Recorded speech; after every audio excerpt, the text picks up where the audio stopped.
Welcome to chemistry tactics. आज की class में हम शुरू करने वाले हैं ऑर्गेनिक केमिस्ट्री का एक बहुत इंपॉर्टेंट टॉपिक, बहुत इंपॉर्टेंट चैप्टर जो है पेरिसाइक्लिक रिएक्शंस। पेरिसाइक्लिक रिएक्शन से क्वेश्चन एक नहीं दो तीन कई तरह के क्वेश्चंस आ सकते हैं, 4 मार्क्स में भी एंड 2 मार्क्स में भी, CSI या नेट गेट दोनों एग्जाम्स में। ठीक है, तो इसलिए ये चैप्टर इंपॉर्टेंट होता है। तो सबसे पहले हम ये देखते हैं कि पेरिसाइक्लिक रिएक्शंस होती क्या हैं। पेरिसाइक्लिक रिएक्शन देखो, उससे पहले देखो ऑर्गेनिक रिएक्शंस क्या होती है। जो भी हम रिएक्शंस पढ़ते हैं नॉर्मली उसमें क्या होता है, कैसे प्रोसीड होती है वो रिएक्शंस, वो देखो। कोई भी न्यूक्लियोफाइल होता है, इलेक्ट्रोफाइल पे अटैक करता है और वहां से हमारा कुछ प्रोडक्ट मिलता है। ठीक है, बीच में हम कुछ रिएजेंट्स भी यूज करते हैं, कुछ भी करते हैं, और जो रिएक्शंस होती हैं इनमें, तो बीच में यहाँ पे इंटरमीडिएट भी बनते हैं। कोई कटायन बन गया, कोई अनायन बन गया, कई सारे स्टेप्स में रिएक्शंस होती हैं। ठीक है, तो ये रिएक्शंस क्योंकि कटायन अनायंस बनते हैं इसलिए इनको हम आयनिक रिएक्शंस भी कहते हैं। ठीक है, तो ऑर्गेनिक रिएक्शंस का तो ये वाला प्रोसेस होता है कि वो इस तरीके से हमारे स्टेप बाय स्टेप चलती हैं। बट पेरिसाइक्लिक रिएक्शंस में यहाँ पे क्या होता है, कोई न्यूक्लियोफाइल इलेक्ट्रोफाइल का कोई अटैक नहीं होता, यहाँ पर कोई स्टेप्स फॉलो नहीं होते, एक ही स्टेप में ये रिएक्शंस होती हैं, कोई बीच में इंटरमीडिएट ही नहीं बनता। ठीक है, सिर्फ ट्रांजिशन स्टेट बनती है। तो यहाँ पे हम ये कह रहे हैं कि जो पेरिसाइक्लिक रिएक्शंस हैं उसमें मेनली बात ये होती है कि कोई इंटरमीडिएट फॉर्म नहीं होता, सिर्फ बीच में कुछ ट्रांजिशन स्टेट्स बनती हैं। ट्रांजिशन स्टेट जिसमें कुछ बॉन्ड फॉर्म हो रहे होंगे, कुछ बॉन्ड ब्रेक हो रहे होंगे। ठीक है, कंसर्टेड प्रोसेस होता है, यानी एक ही स्टेप में रिएक्शंस होती हैं, इलेक्ट्रॉन्स का मूवमेंट होता है, बस इलेक्ट्रॉन्स का मूवमेंट होता है, यहाँ पर कोई अटैक नहीं होता। ठीक है, तो इलेक्ट्रॉन के मूवमेंट से एक ही स्टेप में बॉन्ड फॉर्म होना, बॉन्ड ब्रेक होना, वो सब प्रोसेस हो जाता है। तो ये कंसर्टेड प्रोसेस होता है हमारा। ठीक है, तो इस तरह की पेरिसाइक्लिक रिएक्शंस होती हैं। दूसरी चीज, पेरिसाइक्लिक रिएक्शन के केस में ये दो केसेस होते हैं हमारे। एक तो ये थर्मल कंडीशंस में होती है, थर्मल और फोटोकेमिकल, थर्मल और फोटोकेमिकल कंडीशन, दो कंडीशंस इनको चाहिए।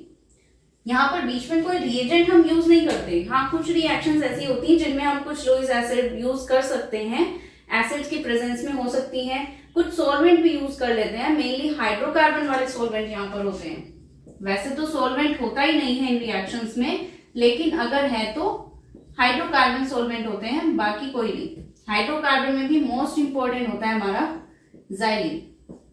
जाइलिन की स्ट्रक्चर क्या होती है, इस तरीके से बेंजीन रिंग होती है और उस पे 2 CH3 ग्रुप अटैच होते हैं, और तो मेटा पैरा कोई से भी पोजीशन पे हो सकते हैं।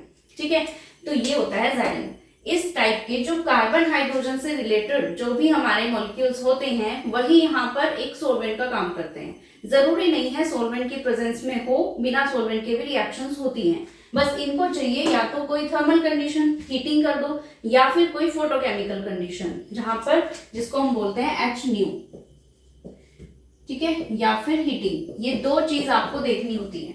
तो अगर एग्जाम में कोई भी क्वेश्चन आपको दिख रहा है और वहां पर आपको ये हीटिंग या HNu दोनों कंडीशन में से कोई भी दिखी है, लिखी हुई मिली है एरो के ऊपर, तो आप समझ जाओ कि हो सकता है पेरिसाइक्लिक का क्वेश्चन हो। ठीक है, तो वहां से आप पेरिसाइक्लिक रिएक्शंस के को पहचान सकते हो। तो ये इसका पहचानने का एक मेथड है। ठीक है, बाकी इसमें हाइड्रोकार्बन सॉल्वेंट है और कोई स्पेशल सॉल्वेंट नहीं होता, कंसर्टेड प्रोसेस है, इंटरमीडिएट फॉर्म नहीं होता, ट्रांजिशन स्टेट बनती है, सिर्फ कुछ बॉन्ड ब्रेक होते हैं, कुछ फॉर्म होते हैं। ये तो इसका एक जनरल इंट्रोडक्शन है।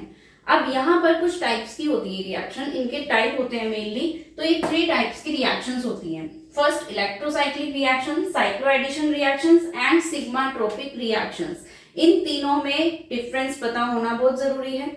किस तरीके से रिएक्शंस होती हैं इनको हम डिटेल में पढ़ेंगे, लेकिन पहले हम एक बार इसका थोड़ा सा देख लेते हैं कि इनमें डिफरेंस मेनली होता क्या है। जो इलेक्ट्रोसाइक्लिक रिएक्शन होंगी इनमें 1 सिग्मा बॉन्ड फॉर्म्स और ब्रेक्स। इनमें क्या होगा, हमारा एक सिग्मा बॉन्ड बनेगा या फिर एक सिग्मा बॉन्ड ब्रेक होगा। अगर एक सिग्मा बॉन्ड बनेगा तो वो रिंग क्लोजिंग रिएक्शन होगी, सिग्मा बॉन्ड अगर ब्रेक होगा तो वो रिंग ओपनिंग रिएक्शन होगी। ठीक है, 2 तरह की रिएक्शंस हम यहाँ पर पढ़ते हैं। फॉर एग्जाम्पल, मान लो ये कुछ साइक्लोब्यूटीन टाइप है एक स्ट्रक्चर, तो यहाँ पर हमने क्या कहा कि इलेक्ट्रॉन्स का मूवमेंट होता है, तो ये वाला इलेक्ट्रॉन इधर मूव करेगा, ये वाला सिग्मा बॉन्ड इधर मूव करेगा। तो यहाँ पर ये जो ब्लैक से दिखाया है, यानी कि ये वाला बॉन्ड यहाँ पर ब्रेक हो गया। ठीक है। ब्रेक होने के बाद यहाँ पर ये वाला प्रोडक्ट हमें मिल गया, ये वाला प्रोडक्ट हमें मिल गया। ठीक है, तो ये वाला हमारा सिग्मा बॉन्ड ब्रेक हुआ। पहले ये एक रिंग क्लोज थी पूरी रिंग, अब ये रिंग ओपन हो चुकी है, तो ये रिंग ओपनिंग रिएक्शन हो गई है। ठीक है, नेक्स्ट स्टेप में देखो यहाँ पर इसमें भी इलेक्ट्रॉन्स का मूवमेंट हुआ, ये इधर ये इधर ये इस तरीके से इधर, तो यहाँ पर एक सिग्मा बॉन्ड फॉर्म हुआ, यहाँ पर ये वाला सिग्मा बॉन्ड फॉर्म हो गया। तो पहले रिंग ओपन थी, अब वो क्लोज हो चुकी है, तो ये रिंग क्लोजिंग हो गई। ठीक है, इस टाइप से होती है हमारी इलेक्ट्रोसाइक्लिक रिएक्शन। सबसे पहले इन्हीं को हम डिस्कस करेंगे डिटेल में। साइक्लो एडिशन रिएक्शंस, इनमें क्या होता है देखो, मेनली होती इसी तरह की हैं, बस यहाँ पर दो डिफरेंस मेन है। एक तो यहाँ पे तो एक सिग्मा बॉन्ड बन रहा था या ब्रेक हो रहा था, यहाँ पर कोई दो सिग्मा बॉन्ड बनेंगे या ब्रेक होंगे। ठीक है, कोई दो सिग्मा बॉन्ड बनेंगे या ब्रेक होंगे, और मेनली एडिशन हो रहा है। ये एडिशन मतलब किसका एडिशन करोगे, किसी दो चीज का ही तो एडिशन कर सकते हो ना। तो यहाँ पर हमारे पास दो चीजें दी हुई होंगी, हमें उनका एडिशन करना है। उनमें से एक होगी हमारी डाई जिसमें दो डबल बॉन्ड होंगे, और एक हमारी होगी डाइनोफाइल इसको हम बोलते हैं। ठीक है, जरूरी नहीं डाइइन हो, हमारी ये रिएक्शन इस तरीके से भी होती है। मान लो दो एल्कीन ही हैं, तो उनकी रिएक्शन से हमारी इस तरीके से साइक्लोब्यूटेन बनती है। ठीक है, यानी कि 2+2 एडिशन, 4+2, 2+2 और भी तरह के एडिशन हो सकते हैं। ठीक है, मेनली दो चीजें रिएक्ट करेंगी हमारी और दो सिग्मा बॉन्ड बनेंगे। जैसे कि यहाँ पर आप देख रहे हो, एक सिग्मा बॉन्ड ये वाला और एक ये वाला बॉन्ड फॉर्म हो गया।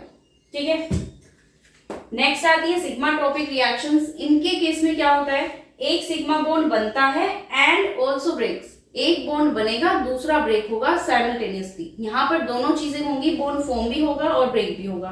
इन केसेस में या तो बन रहा था या ब्रेक हो रहा था।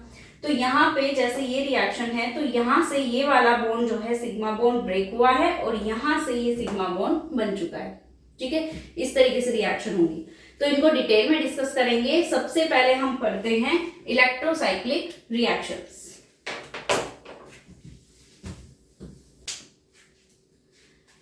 देखो, इलेक्ट्रोसाइक्लिक रिएक्शंस क्या होती हैं, अभी हमने डिस्कस किया कि एक सिग्मा बॉन्ड फॉर्म होगा या फिर एक सिग्मा बॉन्ड ब्रेक होगा। ठीक है, ये चीज हमने देखी थी। हमने देखा या तो रिंग क्लोजिंग होगी या फिर रिंग ओपनिंग रिएक्शन होगी। ठीक है, या तो थर्मली होंगी या फोटोकेमिकली होंगी। ठीक है, अब यहाँ पर ये नई चीज आई है, कॉन्जुगेटेड पोलीन होनी चाहिए। अगर कॉन्जुगेशन में है वहां पर डबल बॉन्ड, तो ही इलेक्ट्रॉन्स का मूवमेंट होगा, नहीं तो रिएक्शन नहीं हो पाएगी।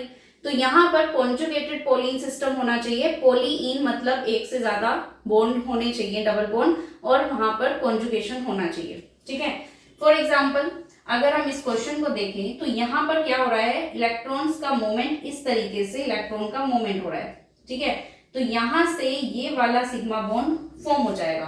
ठीक है, तो यहाँ पर ये सिग्मा बॉन्ड फॉर्म हो गया, एक 6 मेंबर रिंग और एक 3 मेंबर रिंग इस तरीके से बन गई।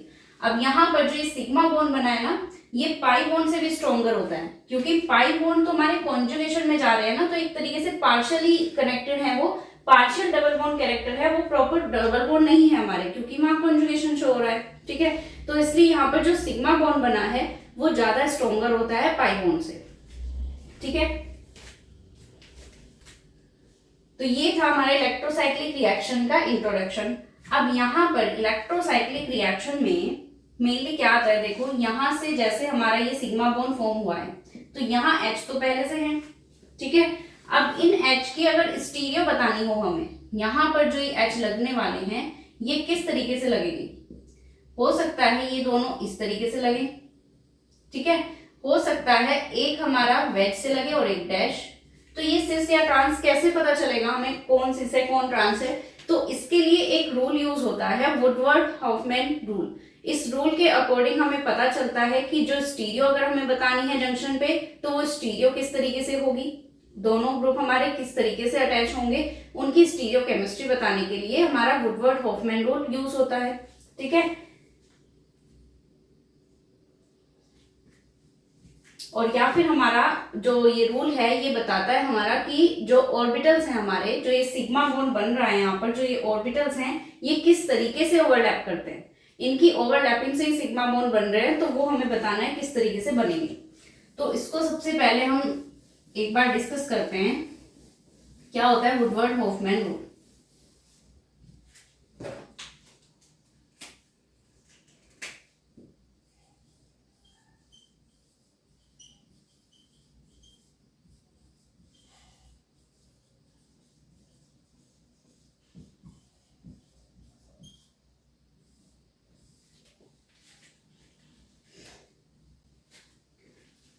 देखो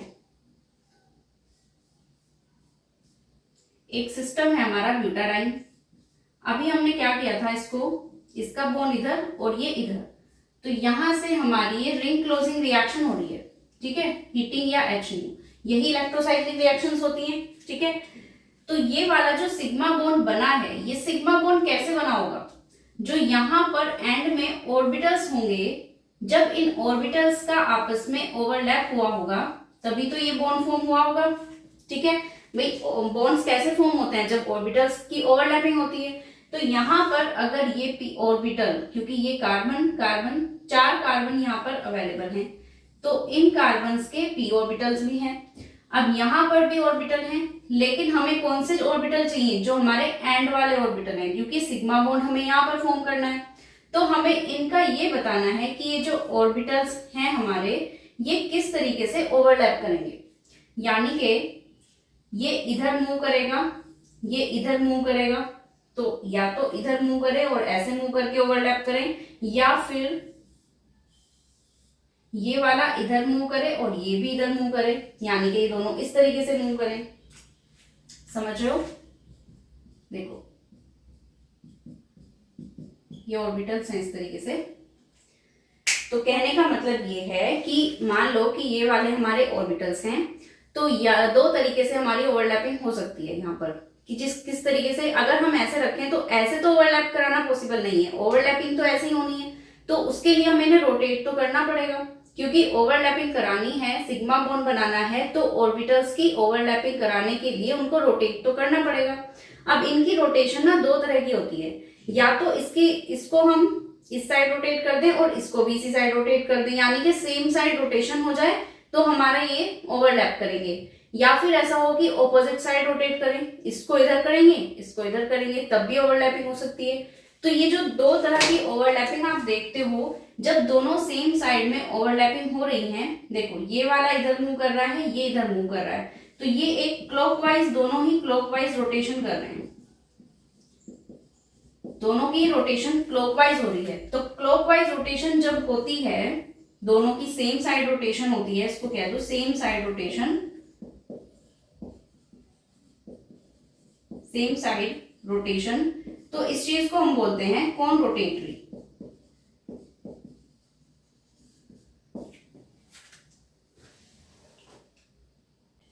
ठीक है, तो जब सेम साइड रोटेशन होगी, क्लॉकवाइज हो या फिर एंटी क्लॉक भी हो सकती है, यहाँ पर जरूरी नहीं है क्लॉकवाइज ही हो, एंटी भी हो सकती है, बट मेन बात है कि दोनों p ऑर्बिटल की सेम साइड में रोटेशन हो रही है।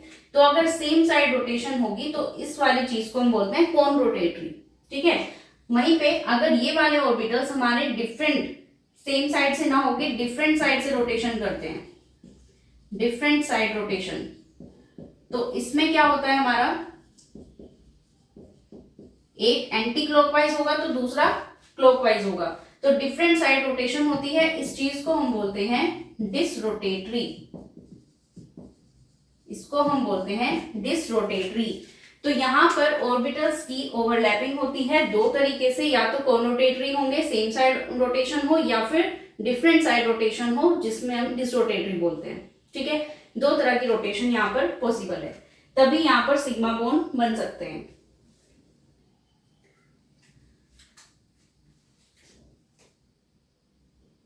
अब यहाँ पे एक चीज देखो, अगर हमने इन दोनों को सेम डिफरेंट साइड रोटेट किया, इसको इधर की साइड, इसको इधर की साइड, तो यहां से क्या बॉन्ड फॉर्म होगा हमारा, इधर भी प्लस है और इधर भी प्लस है, इसको अलग बनाते। तो यहां पर तो ओवरलैपिंग हो सकती है, तो इस चीज को हम क्या बोलते हैं, जब ओवरलैपिंग हो सकती है तो सुप्राफेशियल, सुप्राफेशियल, ठीक है। लेकिन यहाँ पे देखो, अगर हमने इसको क्लॉकवाइज रोटेशन किया, इसको इधर की साइड और इसको इधर की साइड, तो ये कैसे आएगा, इसका प्लस इधर आएगा, माइनस इधर, और इसको अगर हमने सेम साइड रोटेट किया तो ये माइनस और ये प्लस, तो क्या इनके बीच में बॉन्ड फॉर्म हो सकता है, नो बॉन्ड फॉर्मेशन, तो यहाँ बीच में कोई बॉन्ड नहीं बन रहा है, इसको हम बोलते हैं एंट्राफेशियल। तो कॉन रोटेटरी में एंट्राफेशियल और डिसरोटेटरी में सुप्राफेशियल, ये चीज आई है। तो अब बॉन्ड तो फॉर्म नहीं हुआ है, इसका मतलब क्लॉकवाइज रोटेशन ना करें, सेम साइड रोटेशन ना करें फिर तो, अगर बॉन्ड ही फॉर्म नहीं हो रहा है। ऐसा नहीं हो सकता, बॉन्ड तो हमें बनाना है, सिग्मा बॉन्ड तो बनेगा ही बनेगा, रिएक्शन तो होगी, पेरिसाइक्लिक रिएक्शन होती है, ये होनी ही है। तो इस रिएक्शन को होने के लिए क्या करना पड़ेगा, अगर हम सेम साइड रोटेट कर रहे हैं तो फिर तो ये नहीं हो रहा है, तो हम क्या करें इसको, इसका मतलब हम यहाँ पर कुछ गलत कर रहे हैं, हम इसकी रोटेशन को ही गलत कर रहे हैं, हमें ये वाली रोटेशन करनी नहीं है। तो ऑर्बिटल्स कब हमारा सेम साइड रोटेट करेगा, कब हमारा डिफरेंट साइड रोटेट करेगा, यानी कब कौन रोटेटरी होगा, कब डिसरोटेटरी होगा, इन दोनों चीजों को कुछ फैक्टर्स होते हैं जो कुछ फैक्टर्स इस पर डिसाइड करते हैं कि कौन सा ऑर्बिटल जो है सेम साइड रोटेट होगा, कौन सा डिफरेंट साइड। ठीक है, तो अब हम यहाँ पर वही फैक्टर्स देखते हैं क्या होते हैं।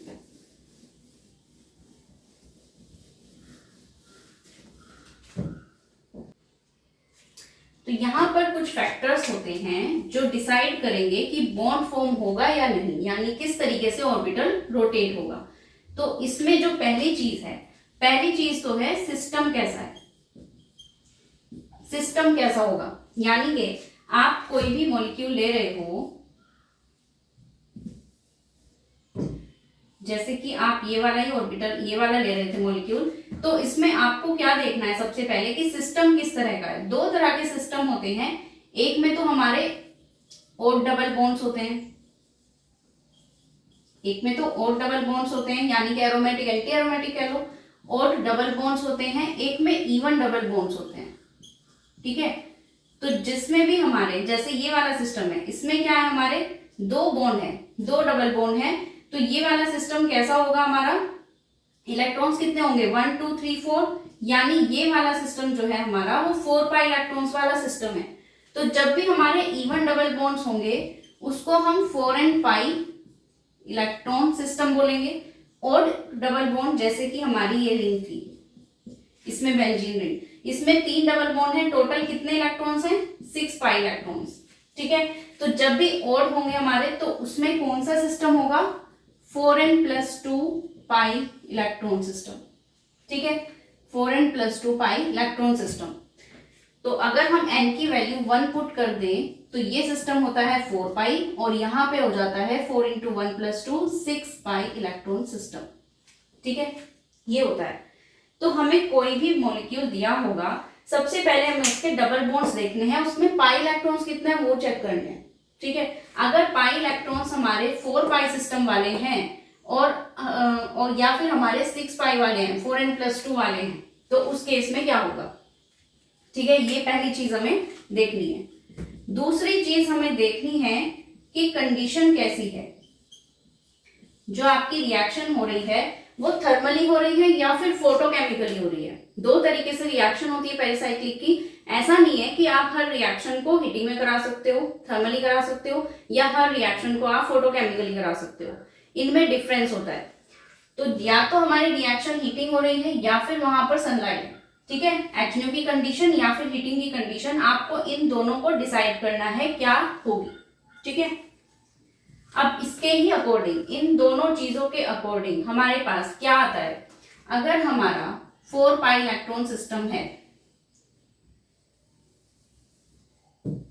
इसको 4n पाई सिस्टम बोल दो, और कंडीशन हमारी हीटिंग की हो रही है, 4n सिस्टम है और कंडीशन हीटिंग की है, तो यहां पे आपको ऑर्बिटल्स को कौन रोटेटरी करना ही होगा। ठीक है, ऑर्बिटल्स को आपको सेम साइड रोटेट करना होगा, तभी जाकर सिग्मा बॉन्ड फॉर्म होंगे। ये रूल कहता है वुडवर्ड हॉफमैन रूल। ठीक है, 4n पाई इलेक्ट्रॉन्स होने चाहिए जो हीटिंग से कौन रोटेटरी होना चाहिए।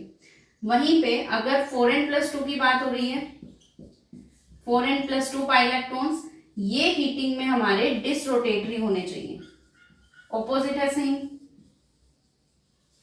ठीक है, बिल्कुल ऑपोजिट हो गया, 4n+2 हीट डिसरोटेटरी। उसके बाद अगर यही कंडीशन HNO की हो जाए, 4n पाई में अगर HNO की कंडीशन हो जाए तो ये ऑपोजिट हो जाएगा, डिसरोटेटरी करना पड़ेगा हमें इसको। एंड अगर 4n+2 पाई इलेक्ट्रॉन्स वाला सिस्टम हो जाए और HNO की कंडीशन हो जाए तो उसको कौन रोटेटरी करना पड़ेगा, देखने में तो ये लग रहा है कि ये चीज बहुत बड़ी है, कैसे इसको लर्न रखेंगे, इसमें तो कंफ्यूजन होने का पूरा पूरा चांस है कि 4n पाई है, हीट है, क्या होगा, एच न्यू है तो क्या होगा। ठीक है, इसको याद करने की एक टेक्निक बता देती हूँ।